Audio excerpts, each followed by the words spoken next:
I've been thinking a lot about the artist whose painting I've spent the last month copying.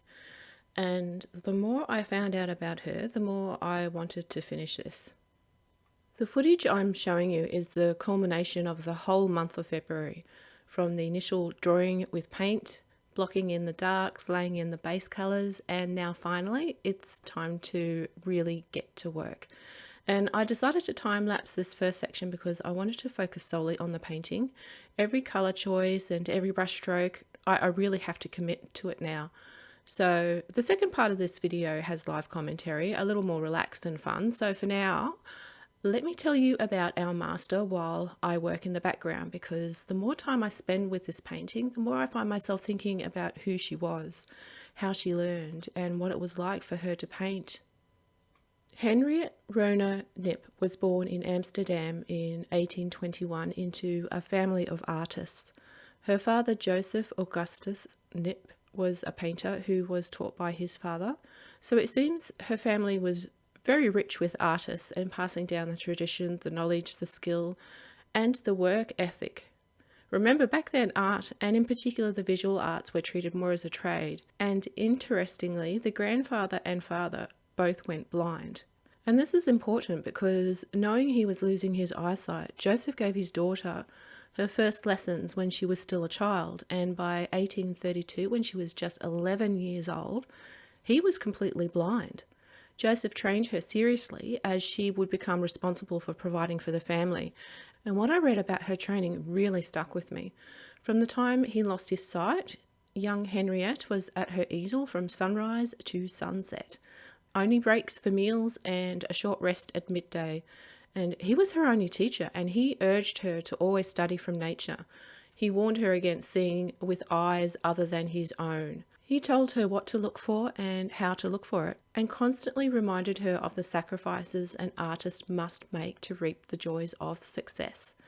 And despite how grueling that sounds, Henriette herself later said that his approach would more likely bring her to the highest excellence by developing her own powers than the system taught in the academies. I find that interesting because of how strict her training was, how everything she learned came from either her father or from life, and the sheer amount of energy and effort it must have taken to train art for the entire day. How serious were they about their family trade? Her father talked of sacrifices an artist must make to enjoy success. It's something we really don't consider today with modern work-life balance focus. This type of thinking still exists, but it's mostly held in the extremes nowadays with people who live the min-max lifestyle. Most people today might consider that unhealthy, but you can't argue with results. It does work. So it's no surprise that she learned quickly and was able to start making and selling art at such a young age. She didn't have the luxury of sitting with someone else's paintings, probably apart from her father's, but, she certainly didn't have the luxury of spending a month picking it apart. She was too busy being the sole provider of her family and just surviving. It was around 1845 when she began focusing more on animal scenes, dogs in the forest and the countryside. Remember those dogs pulling carts I showed you in the first episode? Well, we'll come back to that in a minute. She married and moved to Brussels, where she would spend the rest of her life. Her marriage wasn't any easier though. Her husband was unwell and couldn't work reliably, so he became her manager. She got up at 5 a.m. every day, and she painted 6 children and an unwell husband, and she's up before dawn moving paint around because that's how the family eats. She was used to the hard work, and honestly, her life and the amount of work she must have had to do just blows my mind. It certainly puts things into a new perspective for me. At the time, her works were considered to be of a romantic influence, and while researching, I found out one of her more popular paintings of the time is called Death of a Friend. And I don't think I saw this one when I was doing my initial research, and I'm glad because, holy moly, I'll show you this. It's heartbreaking. As an animal lover, this painting just hurts something to look at. It's also very large. It's 8 feet by 6 feet. And I'm thinking, by painting such a scene so big, perhaps she wasn't a fan of the dogs pulling carts either, because at that size, it's really saying something. Perhaps that's why her dogs always look the way they do in those paintings. Maybe it's for us to empathise. But Luckily, it's not something we really do nowadays. Anyway, the success of this painting is what gave her the reputation of being a dog painter, and she painted many commissions, even for royalty. Around 1870 is when she shifted to what we identify with her today, her paintings of cats in the home, and this was after one had found its way into her home. The cat distribution system at work, even back then. She began observing cats the way her father had taught her to observe everything, and their attitudes, movements, expressions, playfulness, all of that is what she studied, and it's the work that we know her for now. But what a journey though. And I'm here, 100 and something years later, spending a month with her kittens, trying to figure out how she did it. And I just wonder what she would think of that. Anyway, with all of that said, I will let you sit and watch for a little bit, and then the live commentary will come on in a few minutes.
Okay, so I've been working on this painting. I did some yesterday, and it will probably be in earlier in this video as a time lapse.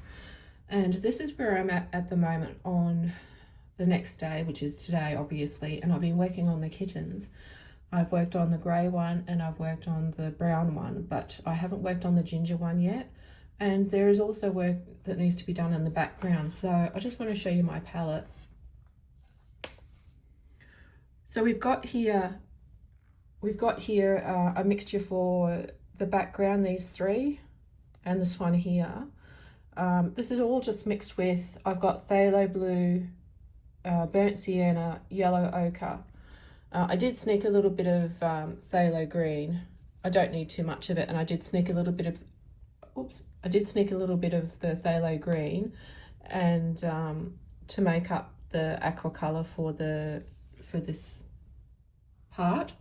And I did sneak a little bit of red, to make a pink, and that was for this one that was from the other day, which was in the time lapse. So other than that, I'm really only using 3 colors plus white.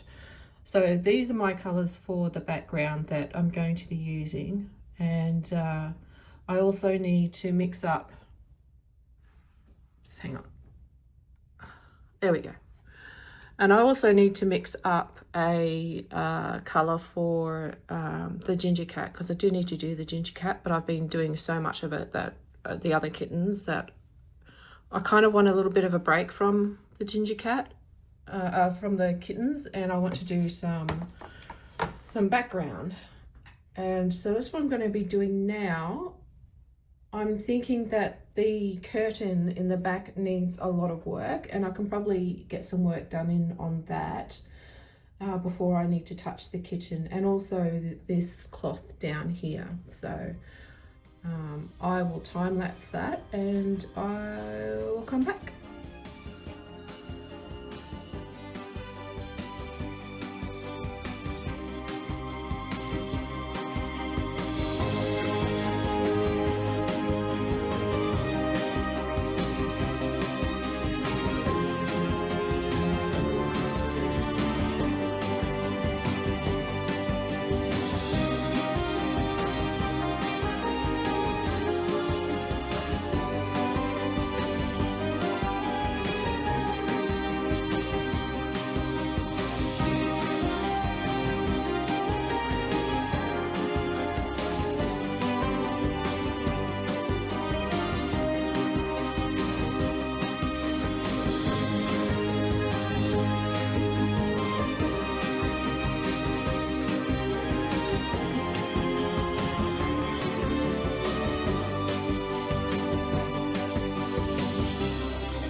All right, so I've done this curtain, I've done this cloth, and I think I'm done with this as well. So all that's really left for me to finish off is this ginger kitten. So I think this is nearly done. Excuse my chair, that's me rocking back on my chair. Oh God.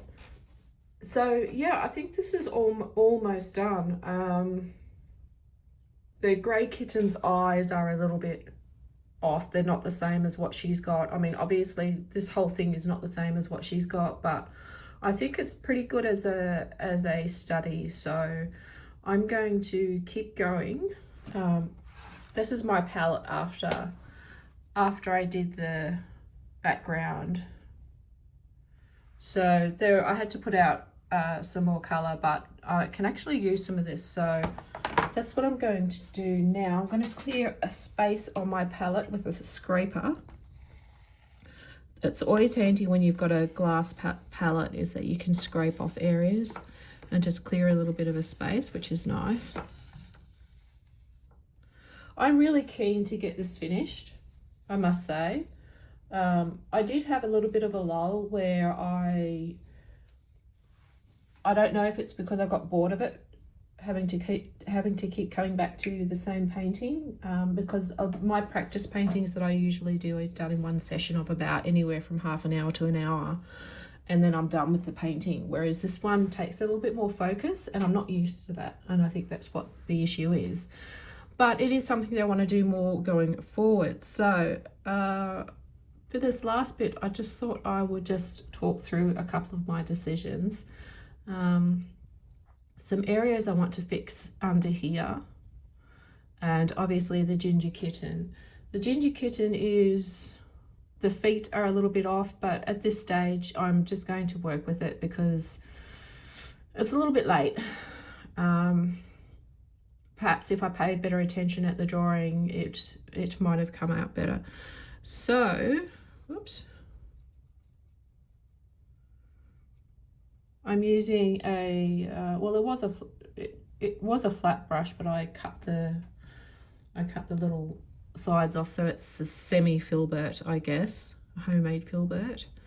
And I'm just thinking, I need a shadow ginger, so I'm using this, where is it? There we go. This neutral grey. Actually, it's a little bit bluish, but I just keep, because phthalo blue is so strong, but I just keep adding the burnt sienna in it, and it warms it up a little bit, so it's not as cool. So it's as neutral. Well, it's adjustable. So what I'm doing is I'm dipping into that if I need to darken a colour, and then I see where I go from there, because that's got phthalo blue in it and it's got burnt sienna in it, so it's not just a black. It's not like adding black. And I can adjust it as I need to with that, with actually with all of that in mind. So I'm just adding a little bit more yellow.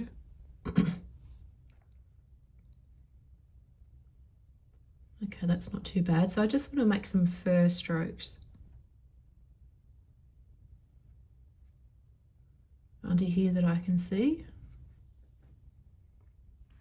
It's a very small detail. Sometimes the details count. I'll just show you. That's the part that I'm working on right now.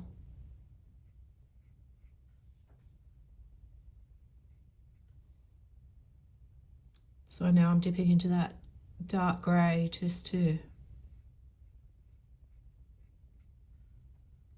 darken it up just a little bit more at the top.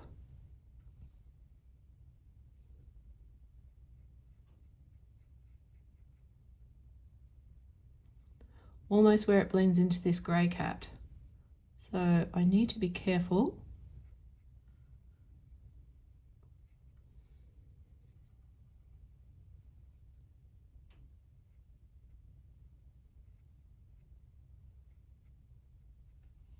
Yeah, I think I could have done that better, but this is learning.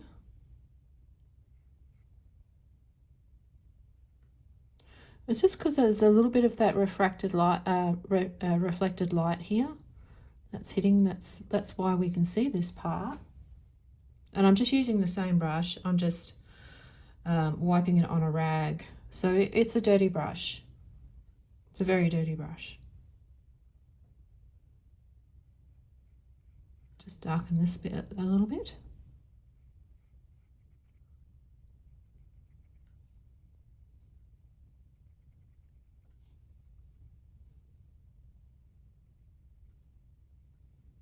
It's just a little bit of light coming through there. I think that will do that. And around this paw,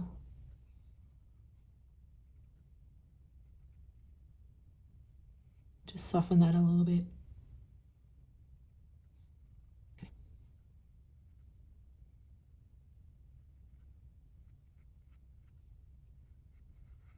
Now, one thing I have noticed is that her surface, I would say she worked on her canvas or something or other. Either that or she worked with, well, actually it's probably just that she worked with a lot thicker paint than what I do. But my board is very smooth. I've tried to replicate that dry brushing technique as best I can, but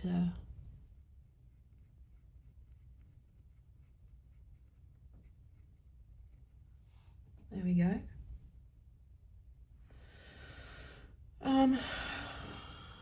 Might just lighten, put some colour in here. So that's just adding, I'm just adding actually a pure burnt sienna because it will blend with what's in there. So I'm fine with that. In fact, I might lighten it a little bit with, well, I probably should clean my brush, but it's a bit late now.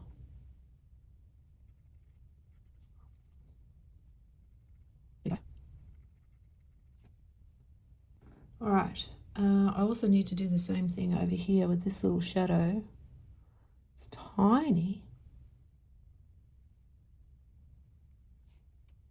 Yep, I think that's good. I don't know if I'm going to do any more work on the toes of this kitten. I'm quite happy with the way that is. So now let's work on little Ginger. I think this would have been a white and ginger cat, which is very cute. So this is going to require a lot more yellow ochre. All right. I left this one to last because I felt that this one was going to give me the most trouble. I get to listen to my windows rattle from the air conditioner. Isn't it funny how sound vibrates? And just like little vibrations just show themselves in just the weirdest places. I've got one particular window in my house that vibrates all the time. I noticed at first a couple of years ago when the people across the road had their garage door open, believe it or not, and the car was just idling in the garage, and I could hear a rattling, and I was like, what's that noise? And yeah, it's my window. It rattled every time they had their car when they were ready to go and it was just idling in the garage. My window would rattle. Isn't it bizarre?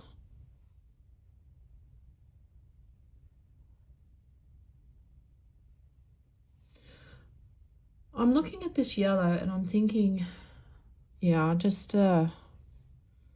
it's a difficult one. It's a difficult one. I'm almost tempted to get a different yellow just so I can get a different result. I knew this kitten here was going to be the one that gave me the most trouble, but hopefully I can get it somewhat decent.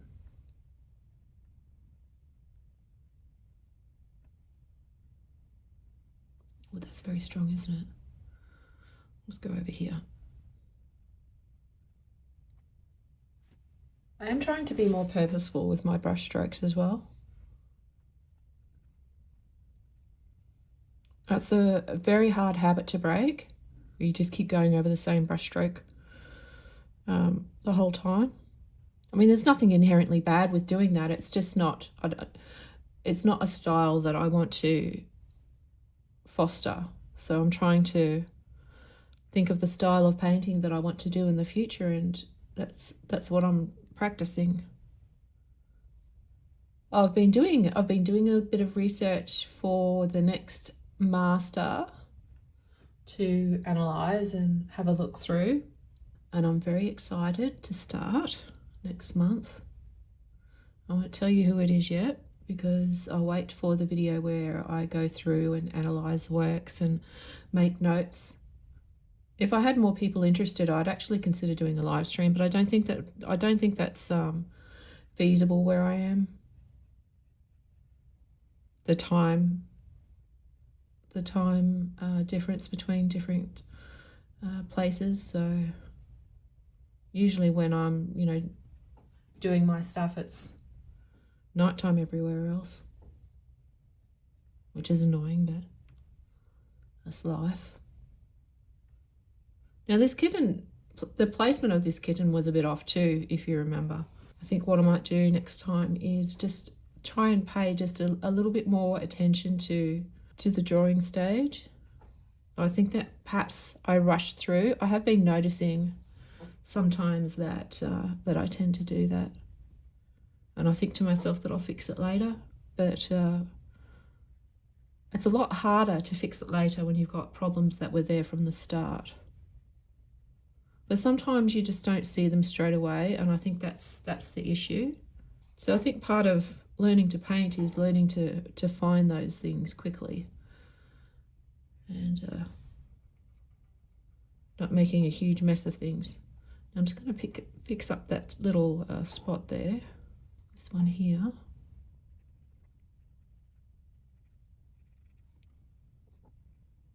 It is annoying having a window shake like that all the time. It's very distracting sometimes. See, I can get a sort of a dry brush effect. Please tell me that's, yeah, I'm getting to the edge of the camera. All right, let me go back up to this foot. That's quite green there, isn't it? Under here.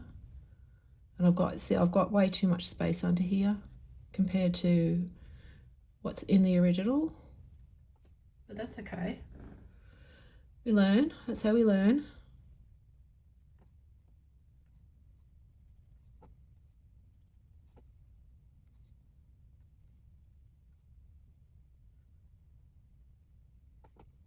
Concentrating. I'll just leave that for the moment. And just that's the sound of me leaning back so I can see. It's looking good. It's looking a little bit smoother than the original, and I wonder if that's got something to do with the surface and the amount of paint that she uses. It's such a light yellow that she's used on that ginger kitten that I'm just not sure. Oh, and yeah, just to show you something that I found quite interesting, I've just got to get the brushes here. Okay, so just to show you, I splurged and I spent a fair bit on these two brushes. These were there's the price that you can see them. They're the Art Spectrum series, and I had these, I don't know, over 10 years ago. Not these particular. These ones are the ones that I had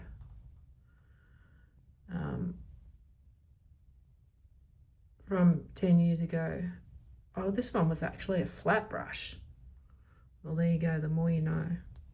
I've got a few of these that are like that. Oh, here's another one. What was this one? Can't tell.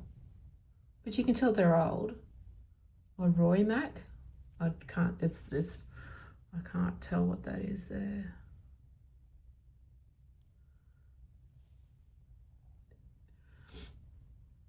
But anyway, these brushes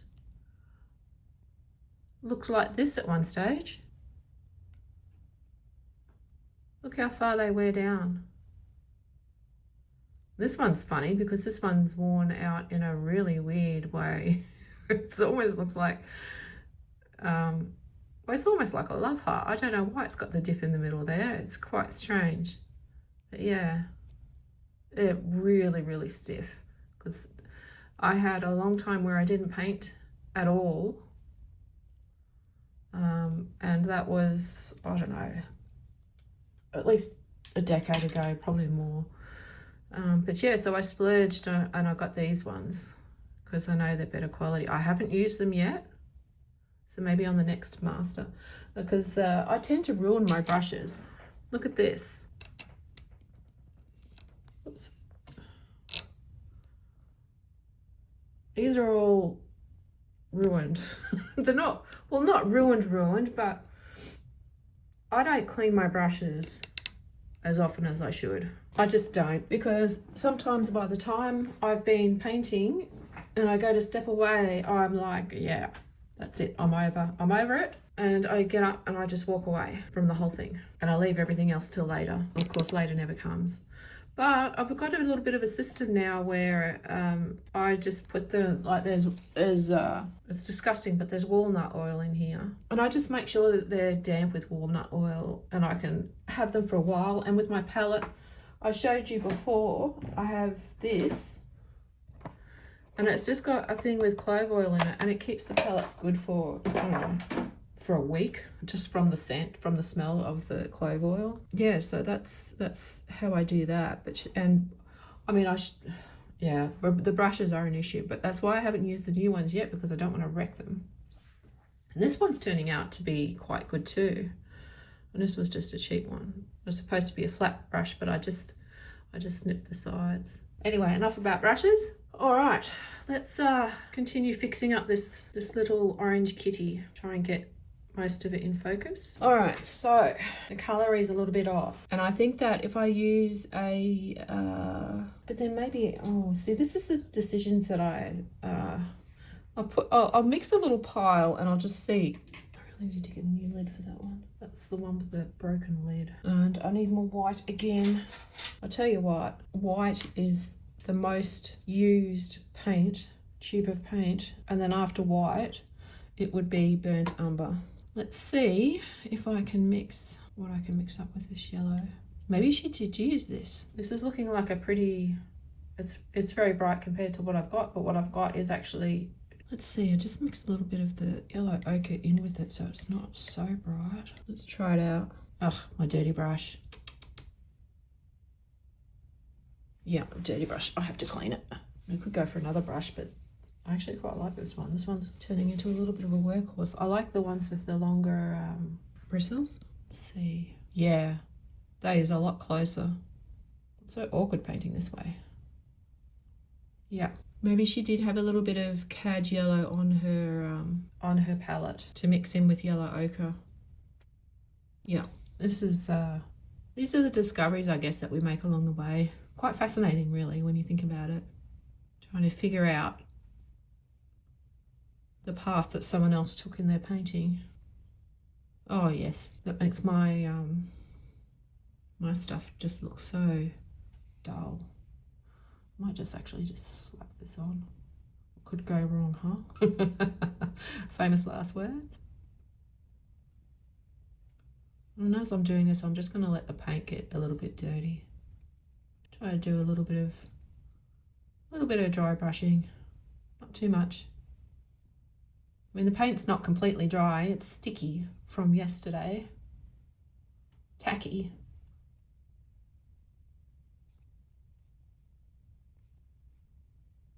All right, tackle this bit.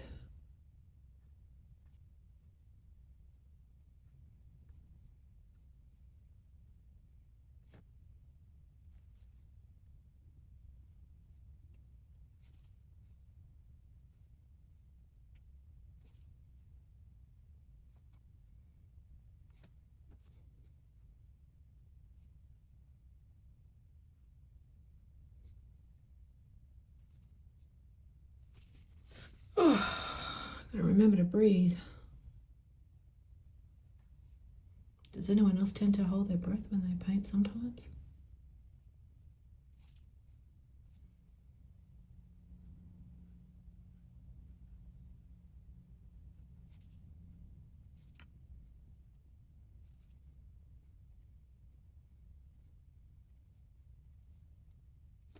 Kittens are so cute. They're just adorable. Absolutely adorable.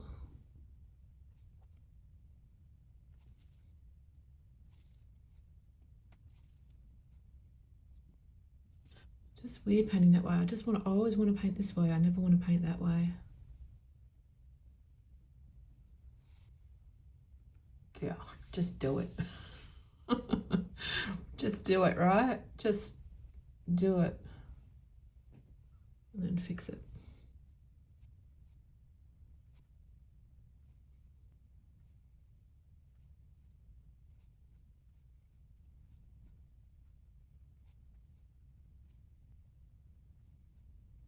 I really do enjoy doing master copies or master studies. I guess this isn't really a copy. Well, it kind of is and it isn't, because it's not a true copy.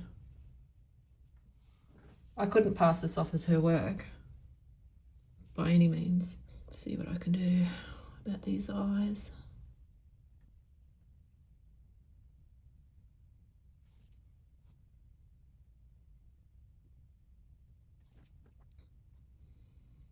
Hold your breath, everyone.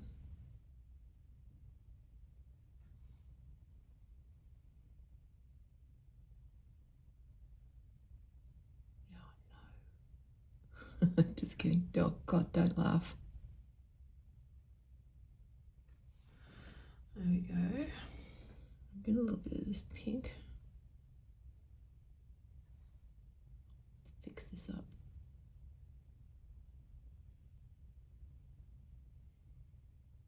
Beautiful little pink nose. Now I need a little bit of that white just to do that.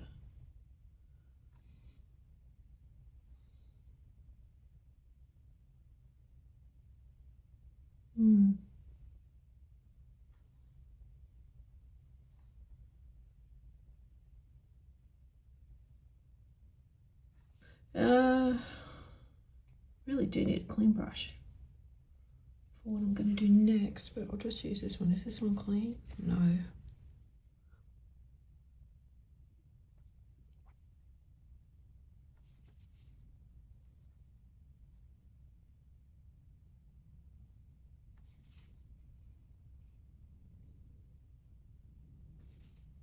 Such delicate details. And this poor little sleeping kitty. The reason why I say poor is because I'm the one painting it and not the original. The original master. I would love to be able to paint like a master one day.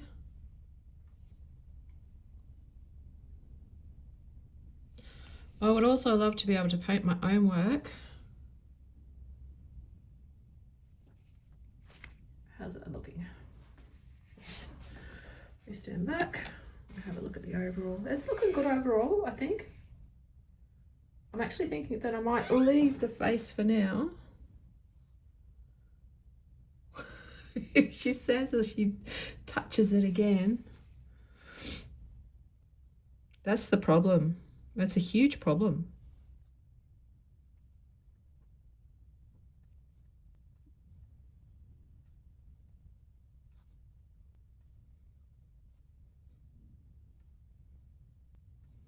So what I'm doing is I'm trying to make this dark line a little bit more, not stand out, but around it a little bit more bright color, so that it blends. It'll go in a little bit more naturally, I think. It's more like an indication of fur where the color changes. And also because I think I had it too brown at the start. So I'm just adding little drops of color where I had it a little bit too brown, just to bring up the orange a little bit. Not too much, just a touch. I really, when you look at it, I'm basically noodling, so I will stop in a minute. I promise.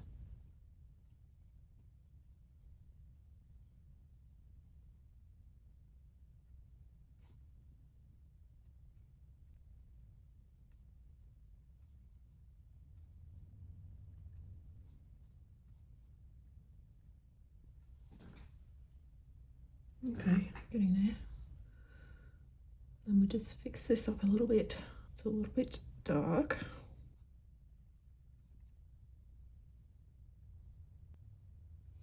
Actually, it goes out here, doesn't it? Let me just fix that up.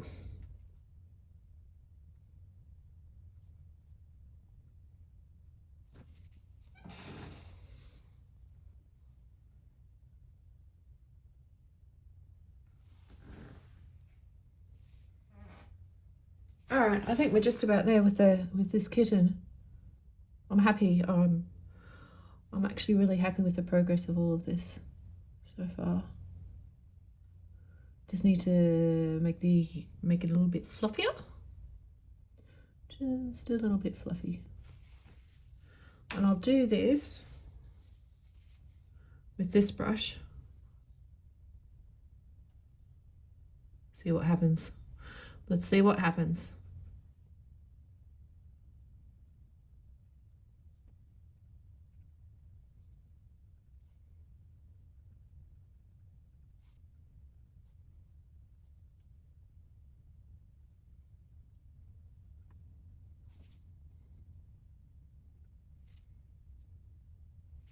Is it looking fluffy?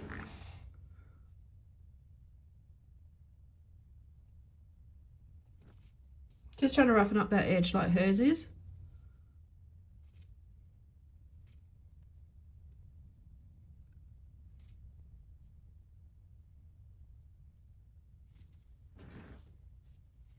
Okay. Now we still need to fix up the paws a little bit. What's today? Wednesday. Really want to get this done today. I think I'm going to push through. I'm going to take a little bit of a break, and then I'm going to come back and push through and do the last little bit that needs to be done for this painting, and that's these two little paws. All right, so I am back to work on the little kitten legs.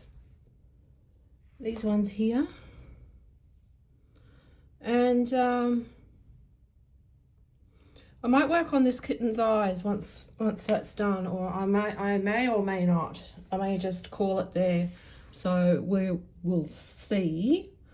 First of all, let's clear a space on this palette, because I need a bit of a greyed mixture, so I can pretty much mix most of these colours together and it will give me a grey, a little bit of blue, a little bit of everything. Just a really neutral colour I'm after for the feet. All right, let's see what we can do.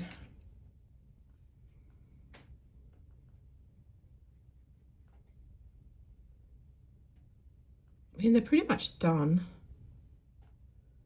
really. But it's just a few areas where I just want to make a few adjustments.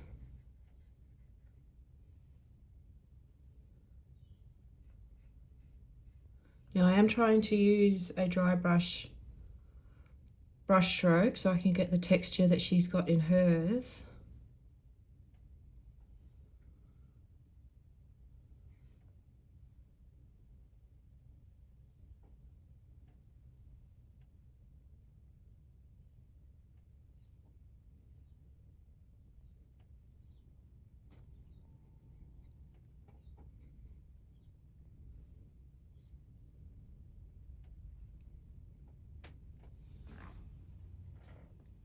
All right. I might try this brush here. It's just a generic smaller brush.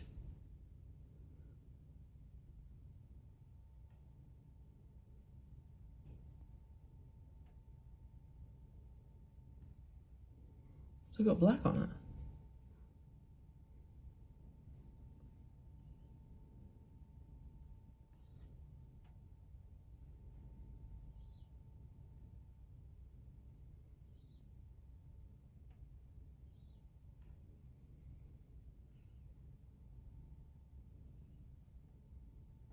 I don't want them to stand out too much, so I might end up knocking them back a little bit, but for now I do want to define the toes.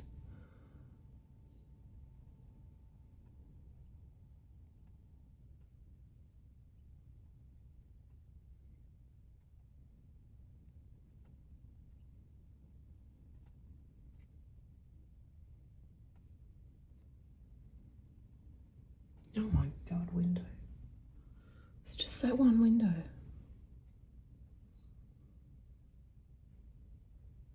I don't know if that's going to come up in the recording, but it is starting to get a little bit irritating.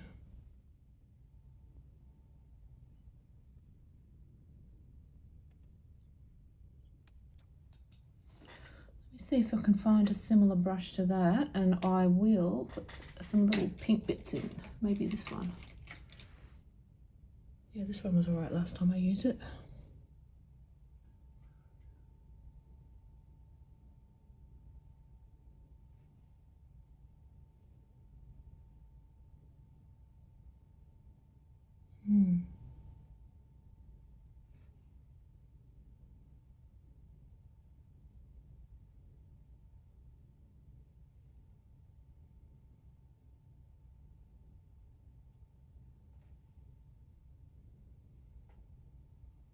Little toe beans.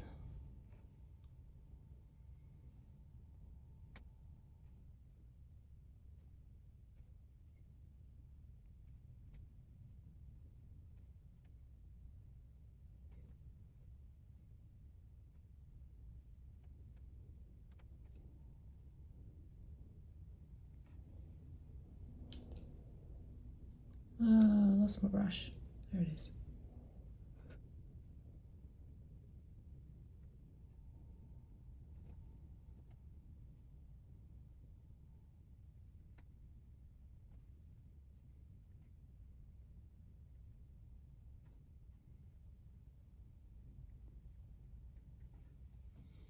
Okay, she says. Let's do the next one. I'll start with little toe beans this time.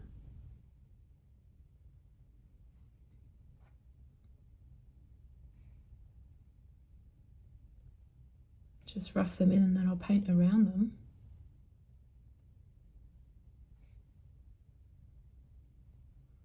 There's one peeking out down here.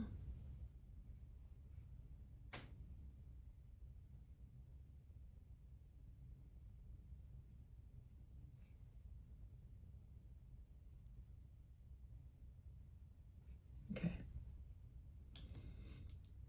Wait, this is the brush I was already using anyway. That's all right. That's all right. All right. It's too dark.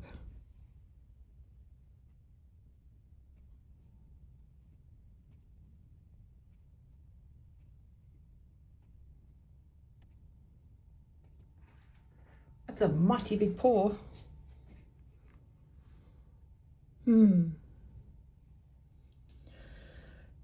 She says. All right, let's see what I can do.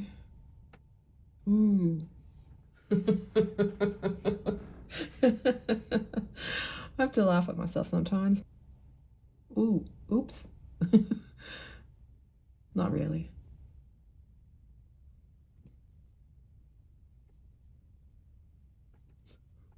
Could you imagine if I was doing a commission for somebody and they were watching me and all I was saying was, ooh, oops. Doesn't instill confidence, does it?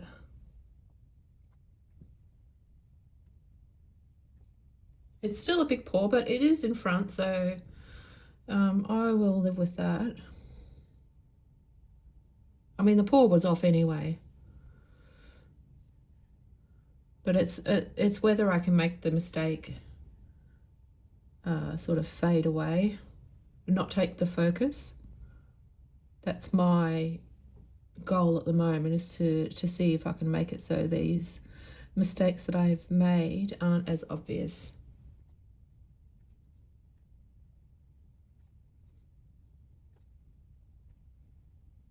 Sometimes I think I would really love to be able to sit and watch them work, these master painters that is, because I'm looking at her brushwork and the real roughness of it, and it's, to me it's almost like she's, I don't know, maybe it is the thickness of the paint, or she is just using really old rough brushes like these ones, which is probably both. It's probably a case of both.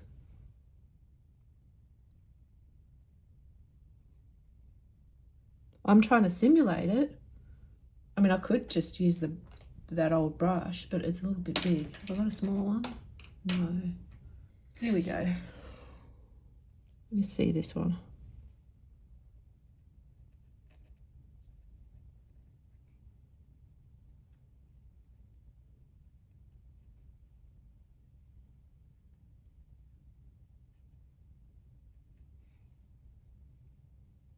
See, I suspect that she probably used brushes like this that are just very rough hog hair brushes. And that's what gives her that technique, that really rough, dry brush looking technique.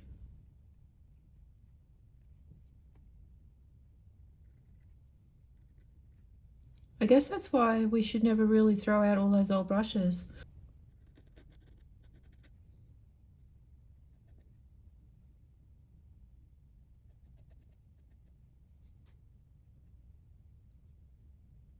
Probably could have done the whole painting with this brush.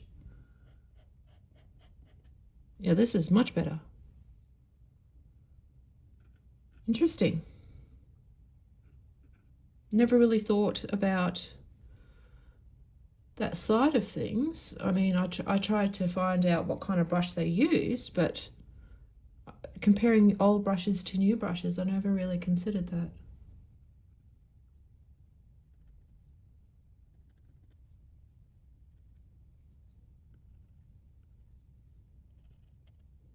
My goodness, it is making a big difference. I don't know, what do you think? Let me know in the comments what you think about using old brushes compared to new ones. Or maybe you can't really see the difference.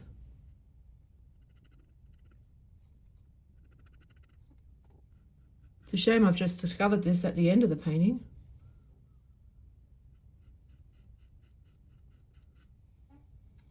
That's why we do master studies.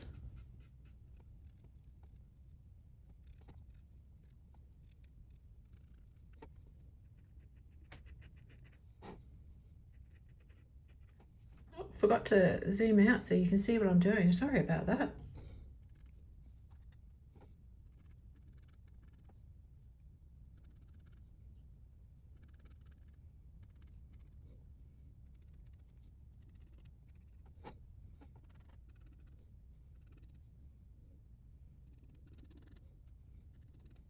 That was a bit of a whoopsie.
Another thing I've just realised that I've forgotten is the whiskers. And I'm wondering what the best way is. I mean, it looks like she might have done them with a sharp end to a paintbrush. And I could sharpen this. Yeah, I'll sharpen it with a sharp pencil sharpener. See how it goes. Oh, there it is. Oh, it's just a crappy one.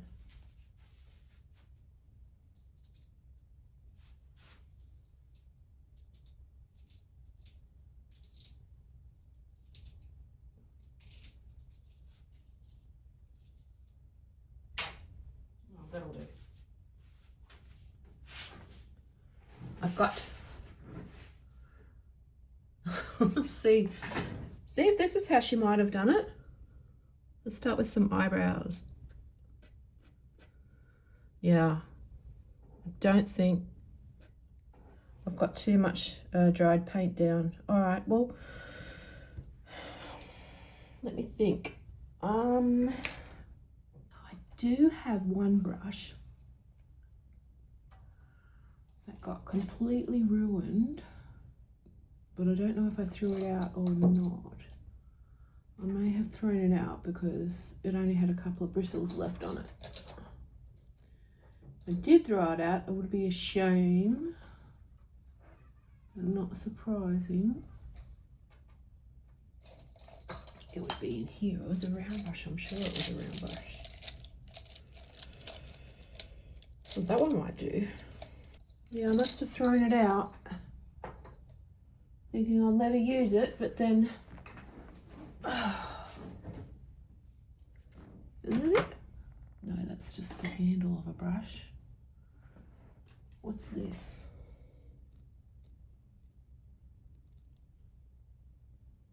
not going to do it. Alright, I've got this. Oh, it's got paint in it. Is that the one I picked up? No, this is the one I picked up.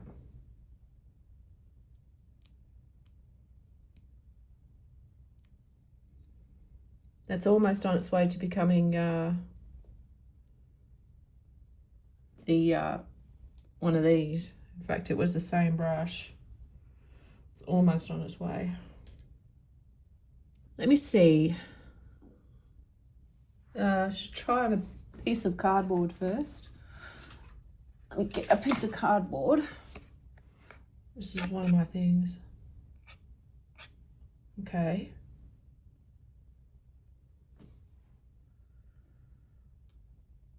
All right. I could use this one. How is this one going to go? Oops. It doesn't go very far, that's the only thing. All right, let's try this one.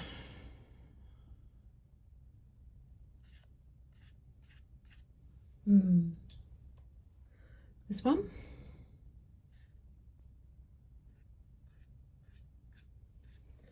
They kind of flatten out, that's the only thing. I'm thinking. I could ruin the brush. Where's that one that was on its way to becoming shit anyway? What I'm going to do is I'm going to grab my razor and just raise some of the bristles down, off, whatever. It's not really working, is it? Let's see. Where's my cardboard?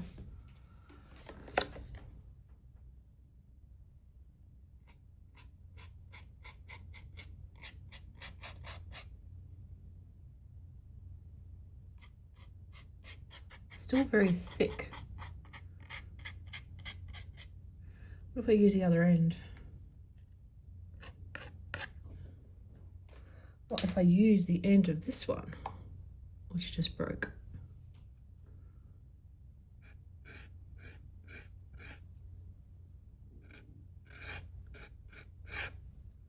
Not really. Decisions. Or should I just trust one of these brushes?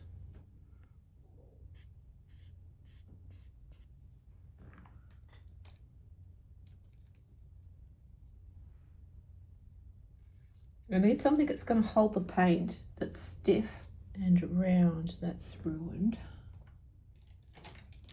This one, maybe this one.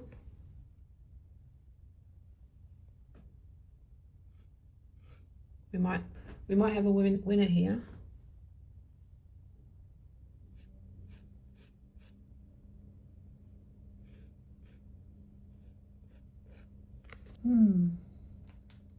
Or try a rigger brush that I bought a long time ago and I've never used. Get out.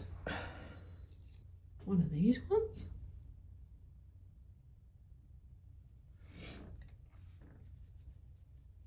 Okay. I'm going to use some of my medium. And I could already see that it's got hairs that aren't together. And I'm going to stab it in there. If I had another camera, I'd show you. I'm going to...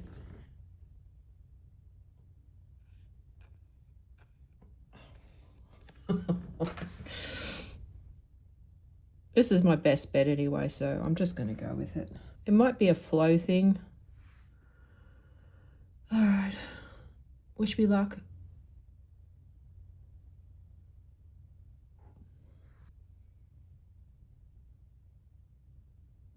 It's weird,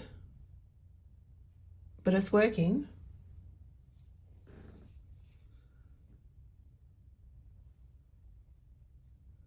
Let's try the whiskers. What I might do is just rejuvenate my white. I think it's just a little bit too thick. Put it in here, this medium. Might make it a little bit more conducive to being whiskered. Maybe, maybe not. Let's try these ones.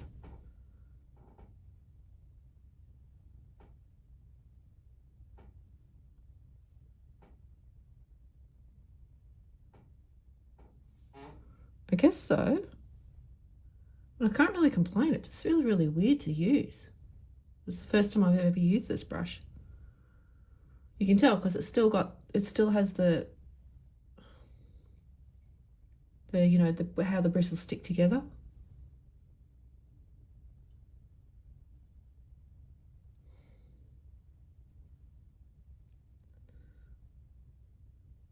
But yeah, I guess it's good for little details.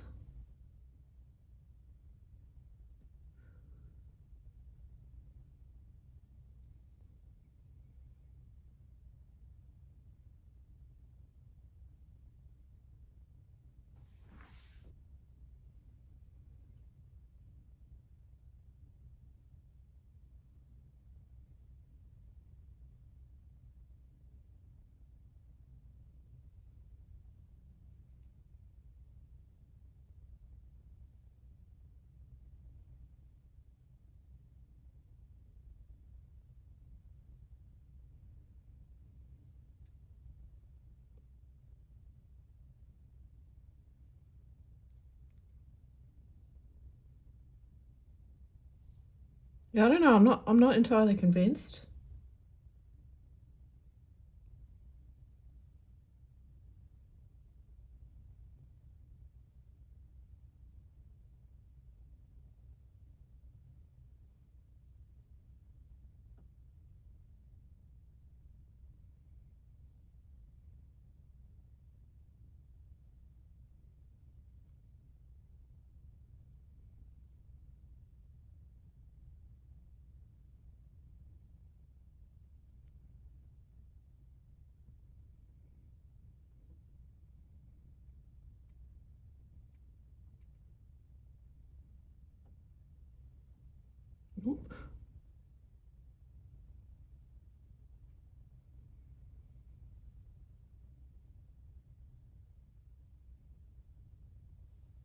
I mean, this one still came out too thick, so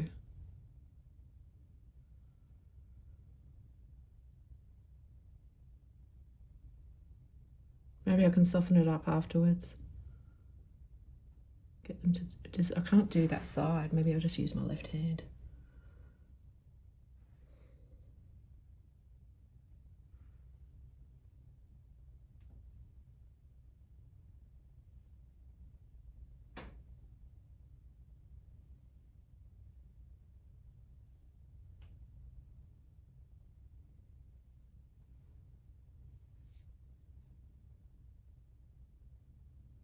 Oh, um,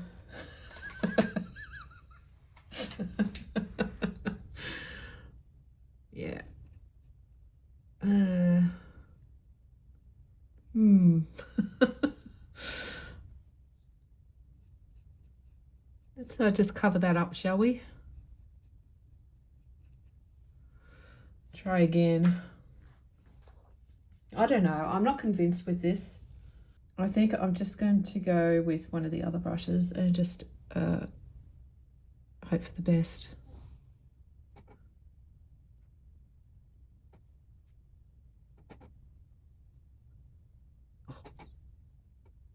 Ah, yeah. This is hard. This is really hard.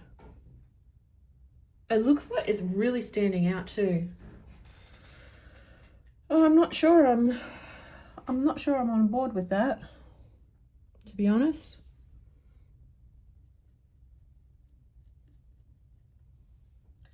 Just got to tone them down a little bit because it's a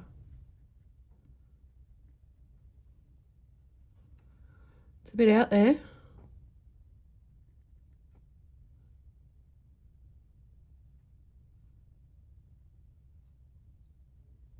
Oh, forgot that I had white on there.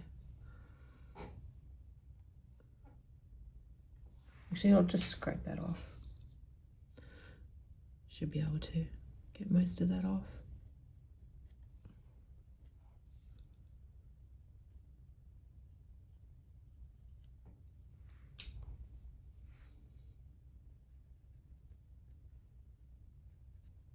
There we go.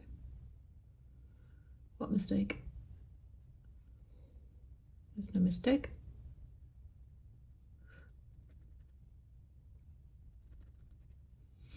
All right, so what am I going to do about it?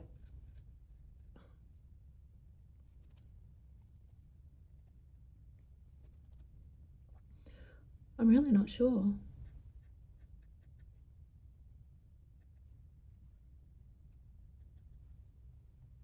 I just don't like how some of these are just standing out. Ooh. She says as she does that.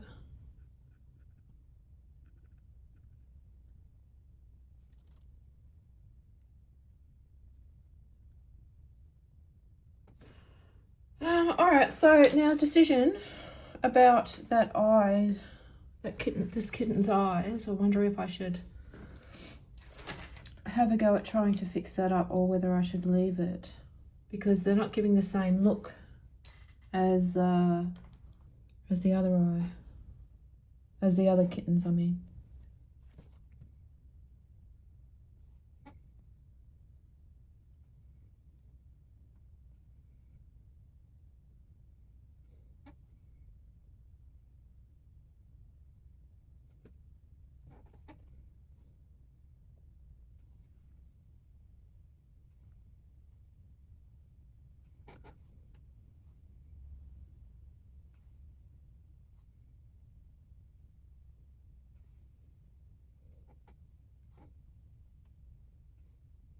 Her kittens have so much depth to their eyes. Mine is a little bit lacking.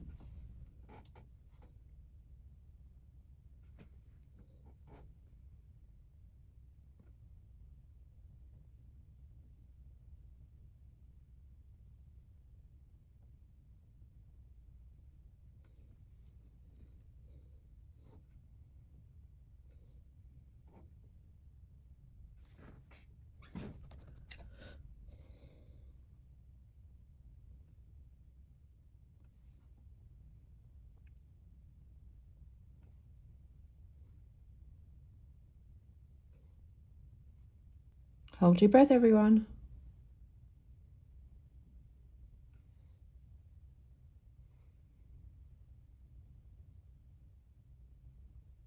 Let me think.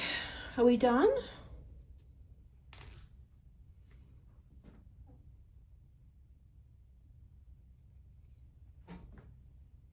Are we done? Let's zoom out and have a look. We might be done. Was there anything else I'm trying to think, was there anything else on here that I wanted to fix up? Maybe this one's eye?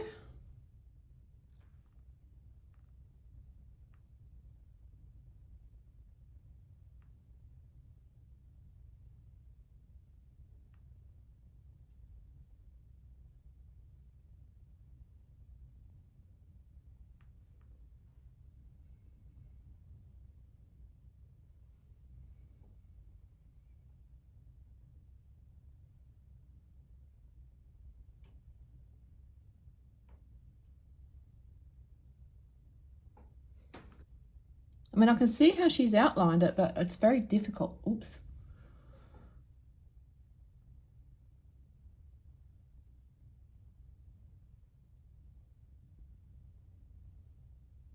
Oh. All right. I don't know. It's done. I'm done. We're done. Hooray. Ooh. It's too straight. There we go. So now I'm just looking at it and I'm just looking for anything that stands out too much that shouldn't stand out. And I'm thinking that despite the few mistakes that I made, I'm thinking this looks all right. What do you think? Let me know in the comments if you enjoyed this. And yeah, so